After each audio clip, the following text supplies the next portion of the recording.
Gotta call up, book. 1, 2, 3, 4. 1, 2, 3, 4. Together.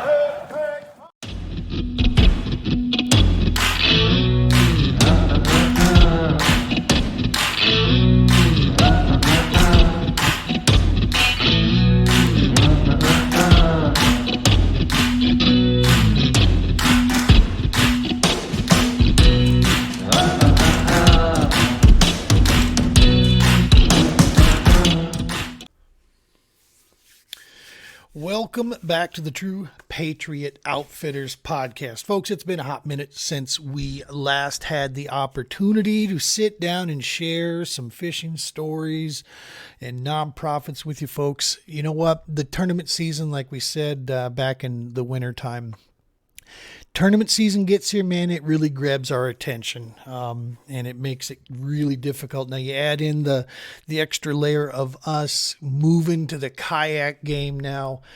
And yeah, man, I've been busier than a one-armed paper hanger out there, y'all. It's been rather crazy. So this podcast here, I had recorded a couple sections of the podcast a few weeks ago. And so I do apologize that the timing isn't going to be right. The second part of this podcast I actually recorded shortly after Mother's Day. So some of the information is a little dated there, but it's close and makes sense. It is now today, May 23rd, and we're going to be dropping this podcast in the next day or so, putting it all out there. But like I said, sometimes we just got to go with what we can and piece these things together how we can when we get a moment. Dude, it's been phenomenal. Some of the news that we've announced in the past.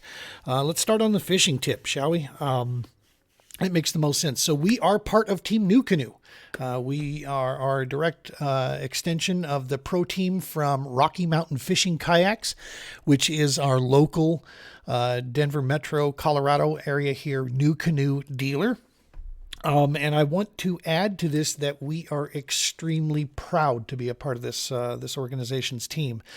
I can tell you from top to bottom, this organization is built around the mentality of customer service, quality products, and just family, taking care of each other. This company listens to its customers. They are not immune to issue. You know what? Any organization out there, when you're manufacturing, the possibility for issue comes up. Not saying Nucanoe is clean and perfect across the board with this, but I will say this. Of other companies out there, the thing that separates Nucanoe is the items that I just mentioned. When you have issues, this company is built around the concept of listening to its customers and adjusting practice or adjusting product and doing what needs to be done. And they have a track record to prove that. No question. So from our side, dude, from the fishing side, fishing out of this Unlimited has been amazing. I am so very grateful and thankful every day to have the Unlimited as my primary craft. We keep adjusting and tweaking certain things that we've wanted to get done. One of the most recent is a throttle positioning maneuver, and as simple as that sounds to those of you who don't do this, for those of you that do go out in powered kayaks, you probably get where I'm coming from. It was a small tweak, but it was so needed, and man, the difference. And what we're talking about is this. So I have a Nucanoe Unlimited that's powered by our 24-volt EPS system at the stern, back on the transom. Just a simple motor that goes down in the water there. Super powerful little critter, throwing about 60 pounds of thrust out of that little guy. And that's my main mode of transportation. And then I use just an anchor system off the front. And then I feather throttle to deal with wind and kind of work around that kind of stuff because I don't have any other propulsion short of a paddle. And I don't enjoy having the paddle free when I'm trying to fish. There's just too much crap going on around there. I watch videos of guys that have, paddles across their lap and they're doing that's, I envy you guys. That's, or I'm amazed, I should say. I don't envy you. I am amazed by the coordination to keep everything together. I'll tell you what, it's a looks like a day at the circus when I catch a fish, man, like a clown car, when I start pulling nets and grabbing a catch board and, this and that, trying to get my camera up and get a photo and keep the boat from drifting, 12 miles down the lake from the wind or whatever. So yeah, we're still adjusting to all those pieces there. But so here's the deal. I've got the power drive, right? It's from the rear of the boat. So I'll use it. I'll set the throttle to about, say, anywhere between 5 and 15, depending on what the wind's doing and depending on if I'm practicing or if I'm really trying to thoroughly fish. I'll set it at that percentage of throttle and just roll down the bank as I'm fishing and looking for certain things. Well, I was at Horsetooth a few weeks ago in practice, and I cast out. And I'm rolling through and I'm liking what I'm seeing there, but I'm moving a little too fast and I want to slow down. Okay. As I'm approaching this one area, I want to slow down and kind of fish this a little bit more thorough. Well, my throttle was set up on one of the Yak Attack, throttle mounts sitting off to the right side. So what I fish left-handed, right? I reel left-handed and fishing pole in my right hand. So I cast out, and I'm letting it drop and I'm bringing it a little bit, and I decide I want to slow down in this area. So I move the pole to my left hand and I reach down over here to back the throttle down to about, 5% or so. And as I'm backing down, I get hit. Boom, hits the pole. And I got to tell you, I don't know if it was I just wasn't holding on to it right or if it was just awkward, but it felt like it damn near ripped the pole out of my hands. And I'm thinking, what the heck? So I'm grabbing the pole there and I'm trying to reel and get her brought back up. And it just dawned in my head, okay, this doesn't work. I don't like where that throttle's positioned. So literally, after we get this little guy, because it was like a 13-inch little smallie, that's all it was. But he must have hit it on the run and decided to take off. And it was a good strike no matter what, but still shouldn't have caused that much of jumbling, in my hands. So I decided right then and there, after I let him go, I moved the throttle from my right over to my left. Wow. Small adjustment like that. What a difference. Now when I'm fishing, I'm sitting there and I'm reeling. I can basically take up that slack piece, keep contact with the bait in my right hand and reach down with my left and adjust my throttle where I need it. And I can easily see it. And I prefer to fish off the port side of my kayak as much as I can. If I have an opportunity, I position so that I fish off that side because I feel like I'm more accurate with those casts, and I'm just I can get in a better routine fishing that side as opposed to fishing from the starboard side. So I move this thing, and all of a sudden now I can adjust that throttle and I can maintain contact with my bait the whole time out there with the pole.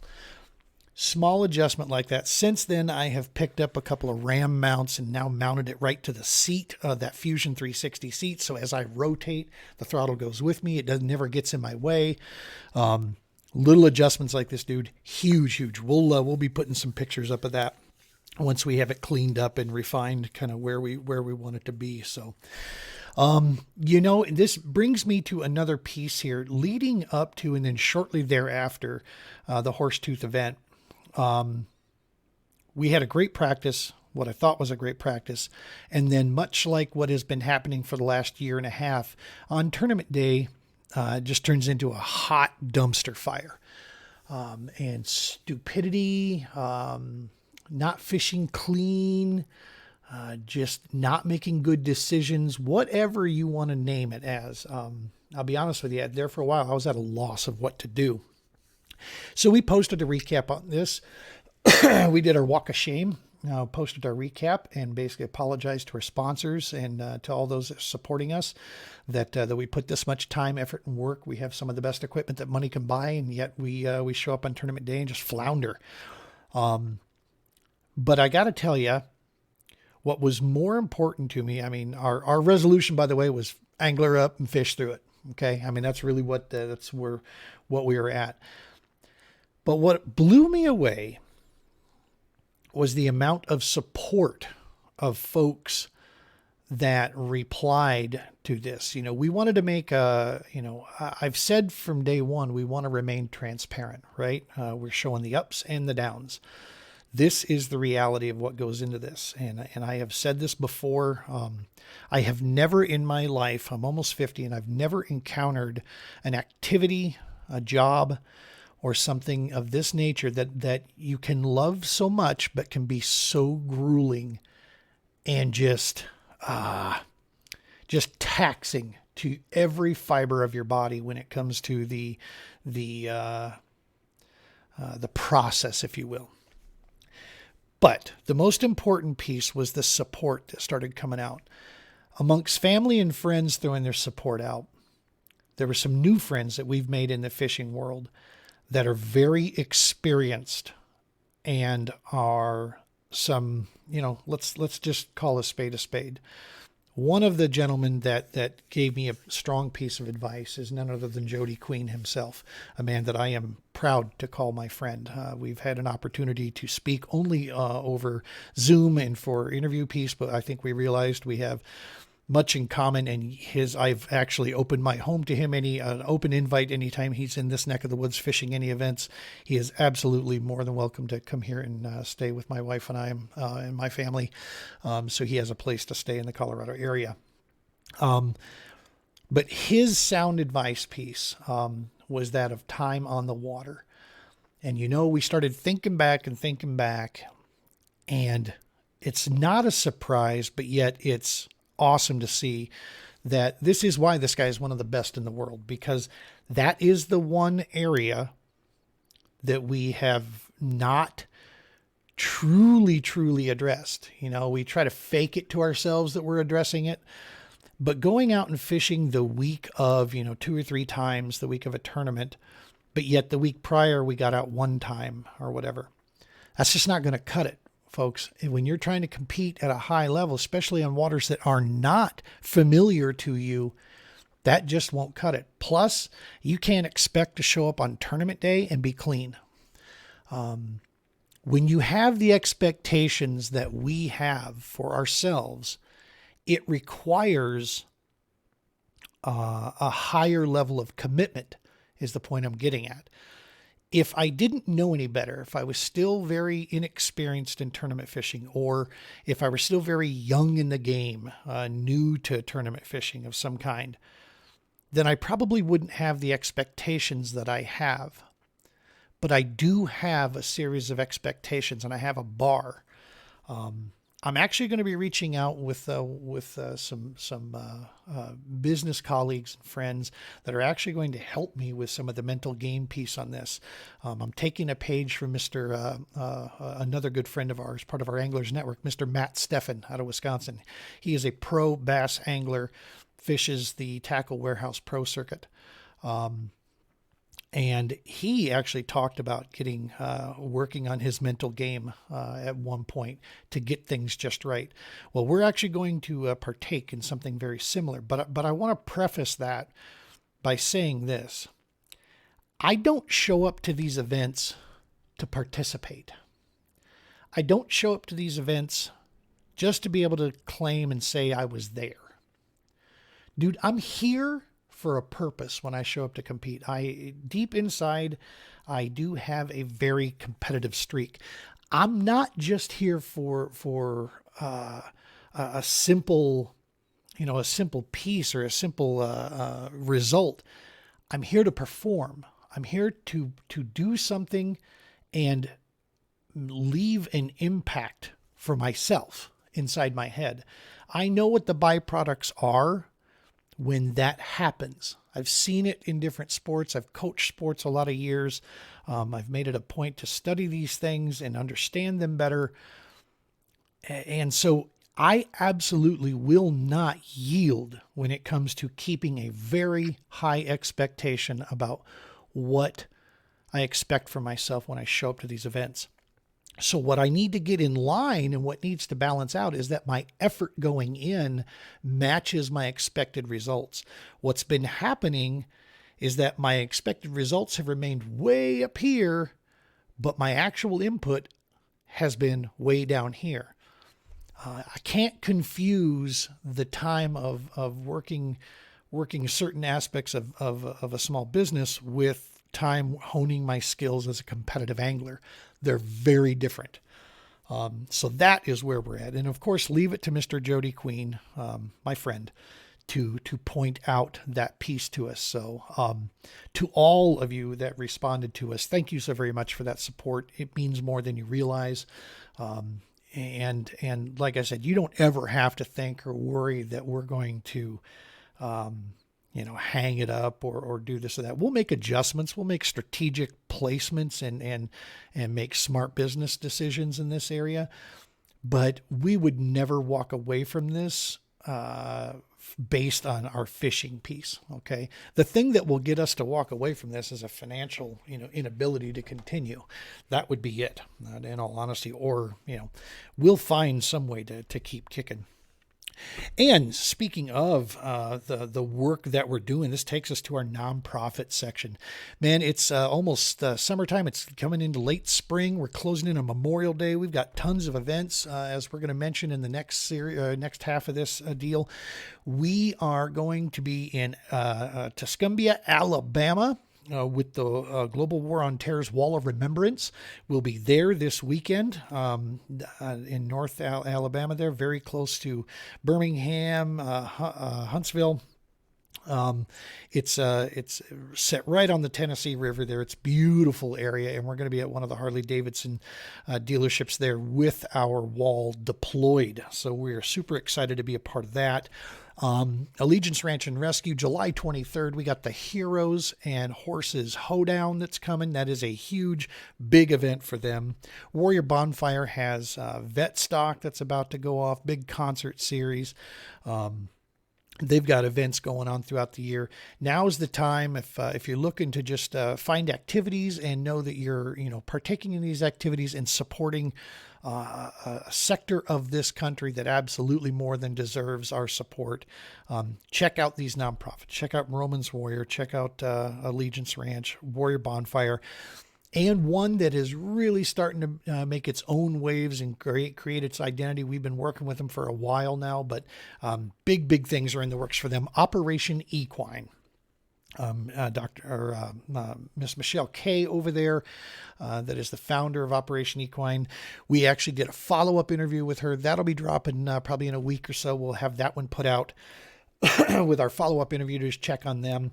Romans Warrior Foundation, Operation Equine. We're going to be working together to do some really cool stuff coming up here. They've got some neat things in the works. So be checking out those guys. Follow them on social media. Check out their website. Of course, donate, volunteer, whatever you'd like to do with that piece. So in the spirit of basically getting to know our nonprofits, what we had the opportunity to do was go out to the ranch and talk to one of their volunteers. The ranch is a huge family, right? Doing the work they do, the love for horses, the love for veteran support, and finding ways to give back in its own therapeutic benefits that come with it for the volunteers, for the vets, for the horses. It's a cool symbiotic relationship that goes on out there that is so very, very neat and special to witness. And so finding out who these volunteers are, man, that put in their time and effort, and to maybe you'll see a lot of similarities with these folks to yourself. If you're in the Denver metro area, in this, or around Erie, Longmont, any of these North Metro areas, I encourage you, check out the ranch, come out and do one of the new volunteer orientations. Just spend a couple hours. You may find another, like some of these folks have found, is a home away from home out there. And they can always use the extra help when it comes to getting stuff done around the ranch to help the horses and be prepared to do the work that these beautiful animals do for our veterans and first responders and their families. So without further ado, we are going to kick over on a break here. We're going to kick over to about 11-minute interview we did with one of the volunteers there and give you a chance to get to meet her and get a chance to see exactly why she does what she does. So stick with us here, and we hope you enjoy the interview. Like I said, when we come back, the second part of this was actually recorded earlier, so I apologize for any repeat or any information there. But as always, folks, we appreciate your support and hope that you enjoy what you're seeing here. So follow us here and check out the interview. Hey folks, how's it going? Gene Campbell with the True Patriot Outfitters podcast. We are here at the ranch today for one of our special little segments that you're probably tuning into us with our update with the ranch right now. We have an opportunity to speak with one of the volunteers here that works at the ranch. We're going to be going through and doing quite a few more segments just like this here, trying to introduce some of the great people. It is, I've told you guys this before, it's a family out here. It absolutely is. And so just getting a chance to meet these folks out here, it's a privilege for us. So without further ado, I would like to introduce you guys to Miss Lori Lindemann. Is that right? That's right. You bet. Lori. Hello, yes. So when did you get started with the ranch? When did you discover it and get a chance to start volunteering out here? Yeah, probably, I would say I've been out here for about 6 months. I learned nice. about them a little over 2 years ago, and I was working at another place with horses. And they were going through some changes that weren't with my kind of way of thinking. Gotcha. And a friend of mine, Karen, told me about Allegiance, and so she and I came out here for the orientation together, and I fell in love with this place. I've loved supporting veterans my whole life, and I love horses my whole life. So just check both boxes, yeah, right? I'm not a rider. I'm a horrible rider, but I'm a great grounds person with these horses. And you mentioned it's a family out here. Yeah. It is. This is, and I have told people, my friends, my family all across the country, this is my home away from home. When I have spare time, this is where my heart is. That's awesome. This is where I hang my heart every day. Have you always, did you grow up with horses? Is this something you just discovered later on? The high school bits and pieces, we lived in the rural areas, and I found my way to a ranch out there, and the man let me play with his horses and gave me some mucky boots and stuff like that. Nice. But no, I've never had horses, but I've loved them forever. That's awesome. Yeah. That's awesome. They're well, you magical. said you're not a rider, you're a stall person. That is exactly the few times that I've had an opportunity to come out and volunteer. That's what I do as well. Yeah. It's just right in the stalls there. That's where I get to. The smells to me is wonderful, and the sounds of the horses breathing and moving and just being around you while you're picking up the poop and raking it and shoveling all that, it is one of my favorite things. Do you notice also you see some of the demeanors and the personalities of them? There's some of them a little more curious than others about who you are. That's one of the things we noticed out here that I really like. Absolutely, and they like to smell your hands and kind of your face area. Yeah. And they're always afraid because they're prey animals, and so they're used to being attacked. And so if, as a human, if you're slow and gentle around them and let them smell you, they get to know you. And so over time, you're just one of them. You're one of the herd too. Well, and that's how I look at it. Absolutely. And it's what leads to, the science that backs it, the visible piece we see, the therapy that can be provided to individuals that are working through some things like anxiety, depression, PTSD, things of that nature. How did that connection work for you? Did you grow up around a military family, or is this just something also that you discovered later on that you wanted to try to give back to? Right. You just gave me the chills when you talked about the emotional benefits of horses. And while I don't have a need for equine therapy, I have gotten it just by osmosis. Right. I didn't even know. Our nephew is an Army Ranger, Emmett Stengel, and my uncle, my mom's brother, was in the Navy, but that's it as far as military in my family. Right. I have just been raised very patriotically, back to blue, all of that. You know? So it's in my nature. I have, at the other equine therapy place and this place too, I have heard stories about the magnificent impact these horses have had with male and female warriors. They come here, and whether they just muck or they hang out at the bonfires or whatever they're doing here, they're in a supportive, caring family, and the horses just circle around and protect you, man. It's powerful. It is. I concur 100. No, it's absolutely the same. It was the same feeling that I got the first opportunity when I got a chance to come out here and spend time. Yeah. When we were invited to show up to one of the horsemanship clinics. Right. And it was standing here with Gloria and watching that bonding take place. I'm a big one for science, right? Yes. I like seeing the medical stuff behind it. For sure. But when you witness it firsthand, it's changing. Yeah, it is. is.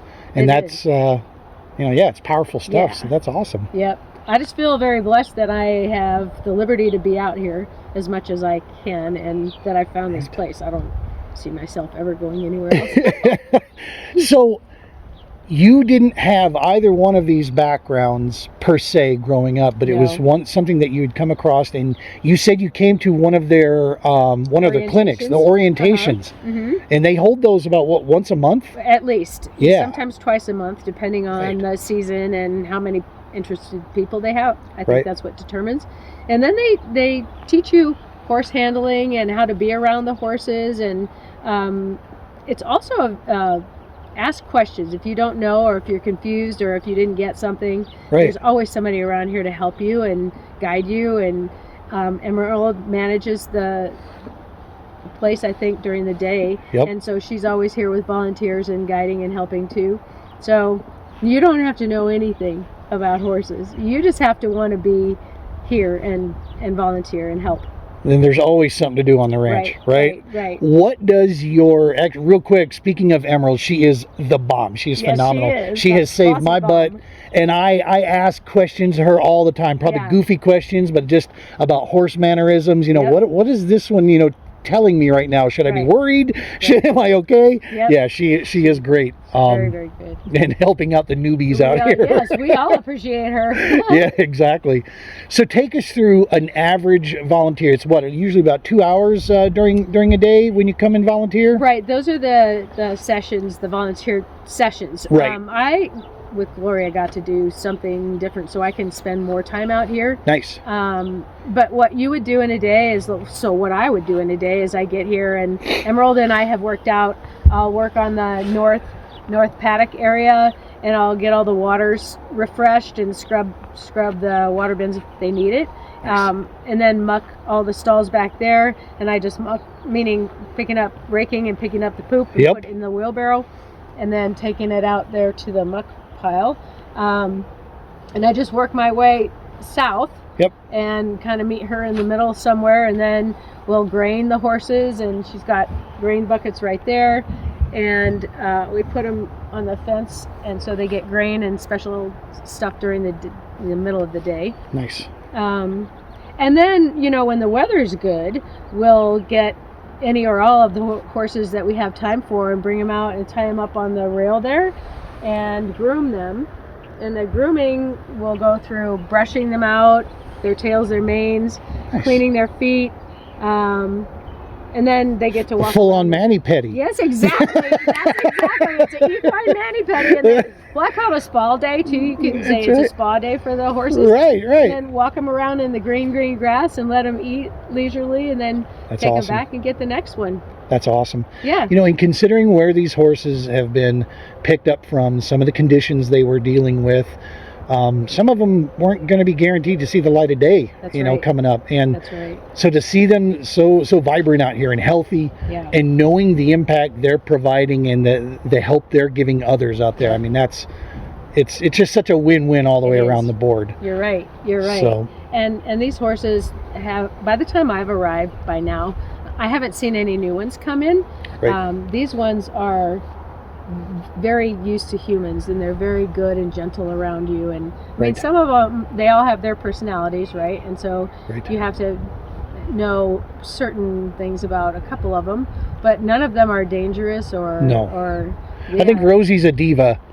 I'm going to say that. I think she's kind of a diva, I think. But there's some divas out here. Yeah, she told me a couple times there, I could tell. I was like, all right. That's too funny, yeah.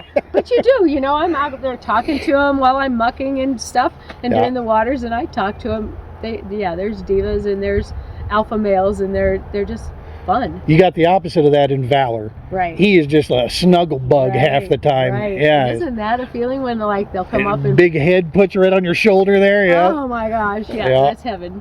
it's so neat to see that. And I do think by mucking the stalls and initially working and grooming them, it gives you that chance to get to know them like that. So absolutely. And I've worked out here side by side with veterans too. They're coming out doing the same thing I'm doing. But I haven't done any official veteran support with the bonfires and stuff, but they do need that too. Well, absolutely. To prepare for them and get the food and get it all set up. Well, we wouldn't join, but it's just for the veterans, but just to prepare the event.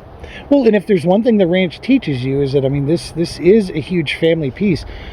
Everybody taking care of these horses allows these veterans and first responders, these warriors, to come in and spend time with them. Absolutely. You know, the time you're spending with them is getting them used to people, right? So that they know that we're okay and that we're here to help them, and they can in turn, bring that back. So it's very symbiotic, type relationship out here. How lucky are we to do this? That's right. That's right. Lori, thank you so very, very much for your time with this. I appreciate you doing this too, and getting the word out and supporting the ranch. And I'm gonna tell people about your podcast too. And well, we appreciate that. Yeah, you bet. I'm excited to be hooked in now. More subscribes we get, the better there. That's very good. Thank you, Gene. I really appreciate it. You bet. Everybody, make sure, smash that subscribe button. We're going to send you back to the podcast now. Tight lines, be safe. And welcome back here. So, as we said before the break here, one last piece I wanted to talk about on the Nucanoe side. So we are part of Team Nucanoe, and we represent obviously the company, and we specifically represent and help with representing in the Rocky Mountain region here, Rocky Mountain Fishing Kayaks. They are our local Nucanoe dealer here in the Denver metro area, here in the entire state of Colorado. And they are the dealer that I work with specifically. Matt over there, the owner, fantastic dude, knows a lot about fishing from a kayak. There can be a great source of information if you're interested. He can get a hold of all the lines, all the cool equipment. He's got a lot of stuff on hand as well, and it's a great little dealership. And like I said, if you're looking for a guy that will take personal attention to you, check him out. Rocky Mountain Fishing Kayaks. Go give him a ring there. One of the cool things that we are going to be in a position to do with our Warrior Field Ops that we have is having 4 unlimited kayaks. One of these, and what we've decided to do is we are setting these up for also being able to help with the Team Nucanoe piece of being able to provide demo situations. We are going to have the powered kayak. We'll have a pedal kayak, and we'll have the paddle version of that. So we will have 2 paddle versions with a pedal, and then the powered one, which is the one I use for the safetying of the events of when we have 3 kayaks out there.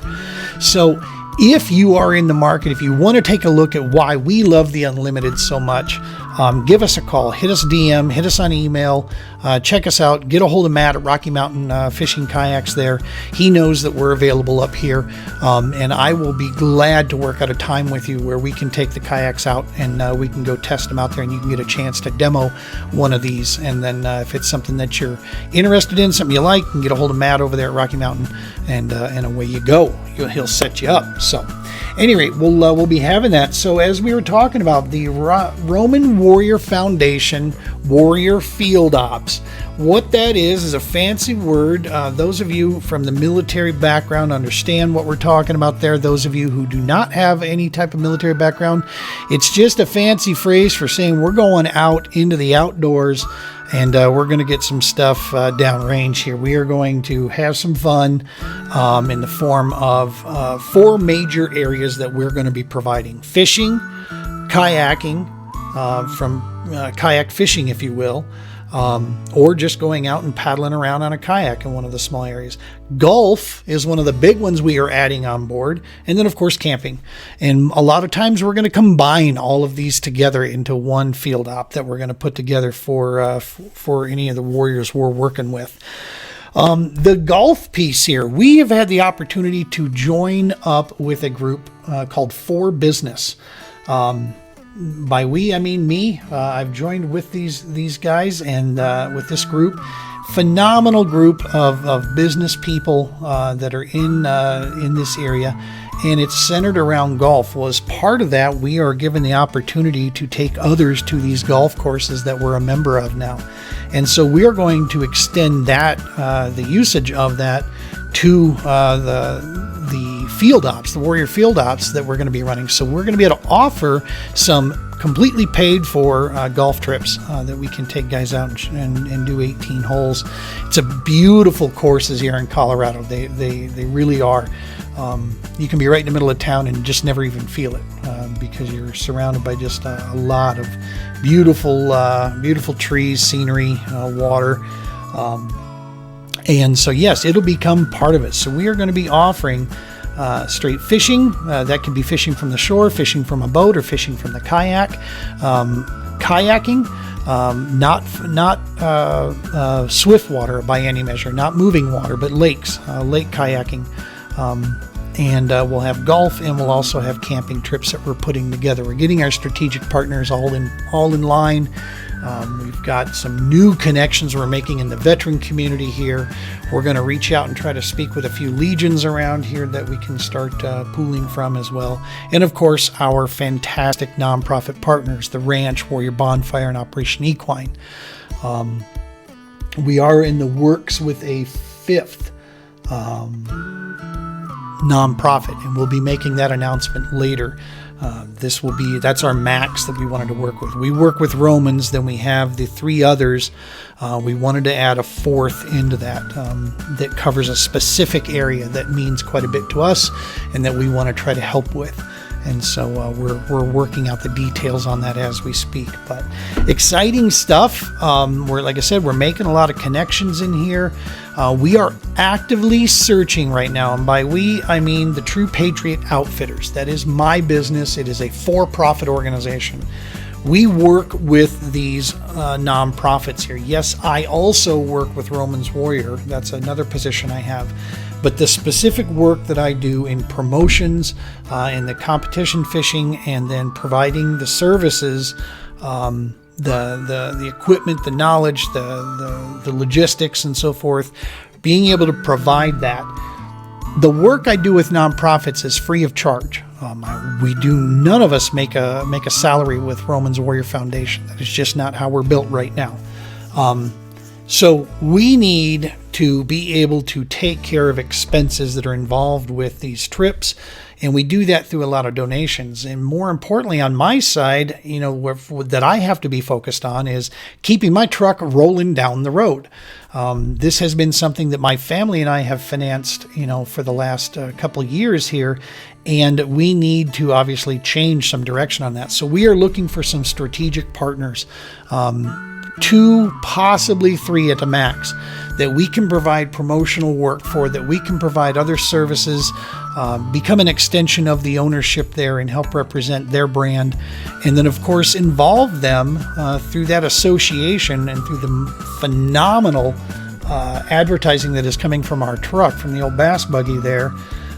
We up that even further by providing this advertising on the kayaks, the trailers involved with this eventually, and then all the events. Our sponsors with the True Patriot Outfitters will have an opportunity to get naming rights on some of the events that we put on, the possibly reoccurring events, and then any of the charitable work that we're doing, their name becomes associated with that. So again, we are actively in the works here of looking for, if you know of a company that wants to try to find a way that they can help with these services on a broad scale, and they're interested in receiving the advertising, or I should say more of the promotional side benefit of this, absolutely send them our way. We'd love to speak with them. Obviously, in the Colorado area, it's most beneficial, but nevertheless, we're capable of, and we do go nationwide. So we'll be actively, piecing some more of that. Hopefully, we have a couple of those lined up by the end of the season here, so we can make sure that we have everything lined up properly for next season. So. Events that we're going to be having here, we're going to be doing some test run events with some of the kayak fishing deals there to get our paddles wet, so to speak.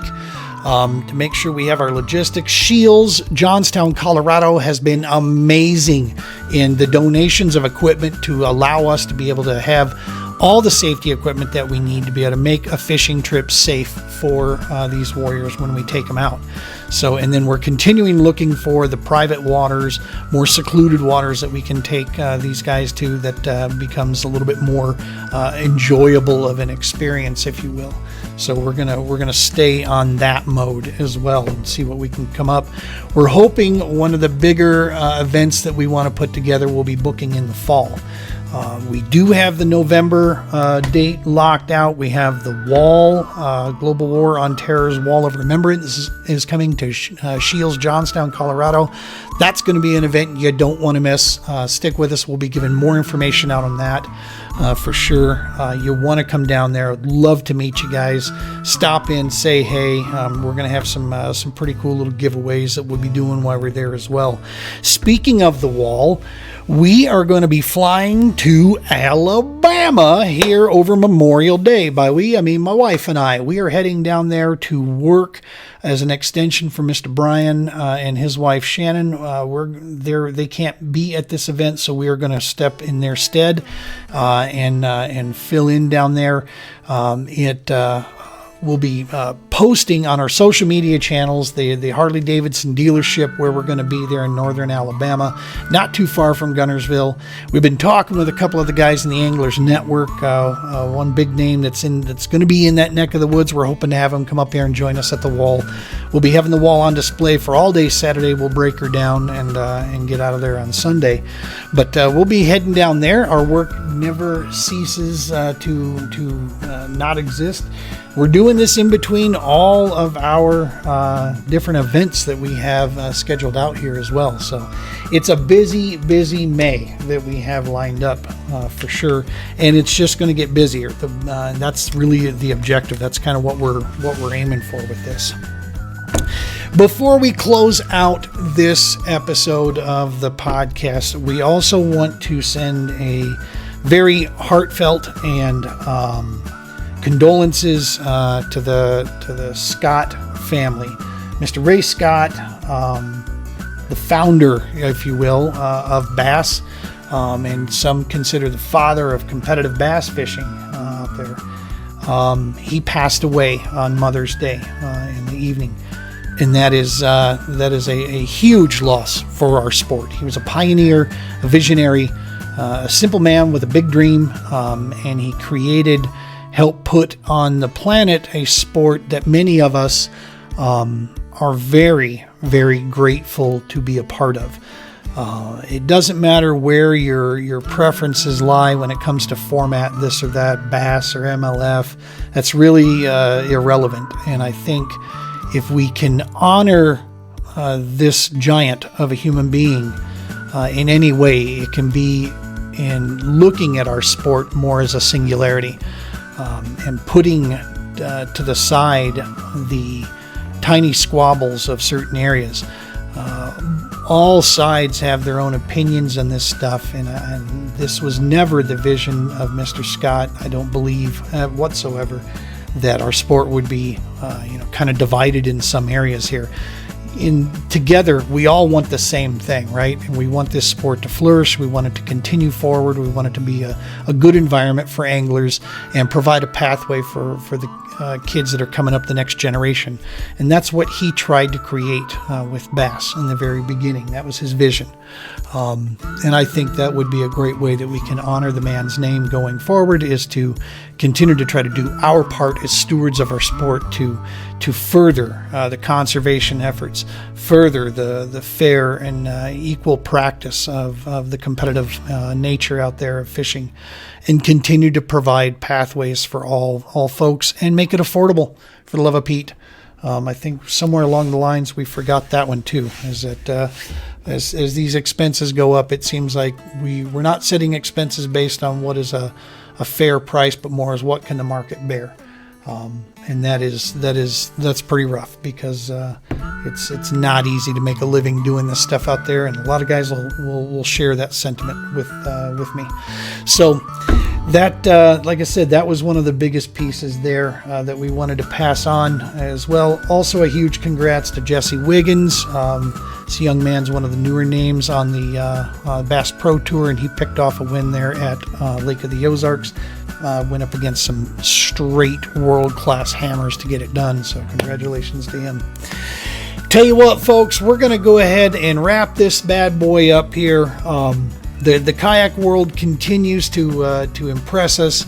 I'm really excited about the future. We're going to make some adjustments to our scheduling, seeing what we've got going on there, and we'll continue forward. And hopefully, we're going to find that this coming tournament here at Horsetooth, we've made some mental gains here a little bit, and we get out there and we put a show together and do something that actually just have a good showing. That's what we're aiming for, is to go out there and just have a good showing. There's the Colorado Kayak Bassmasters on Saturday. This is a fantastic group. There's some straight hooks in this group that are going to be fishing this, and these guys have all fished Horsetooth a lot more than we have. So we got all the things stacked against us as usual, just the way we like it. We'd have it no other way. So this should be a lot of fun going up there and testing our skills against that group. So stay tuned with us on our social channels here.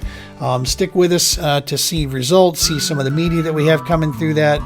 And even Lola, the cat here, she's telling you guys, as always, tight lines, be safe, y'all.